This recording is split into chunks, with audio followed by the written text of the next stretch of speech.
Hi, welcome to Edussistant. Start by putting in the topic that you want to learn. It can be anything and anything really. I've put Amazon Elastic Kubernetes Services, EKS.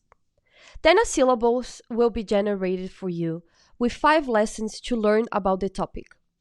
So for instance, starting with an introduction, then setting up the cluster, deploying applications on EKS administration, and finally security and networking. Scrolling down, you'll see a detailed explanation on each lesson. So what's the overview and explaining everything? Then it will give us some questions and answers to put on flashcards. I use daily an app called Anki to perform spaced repetition so I can really understand what I've learned. Then we'll get homework for each lesson so we can really understand and cement what we've learned. For now, I can't link to an external URL, but hopefully in the future.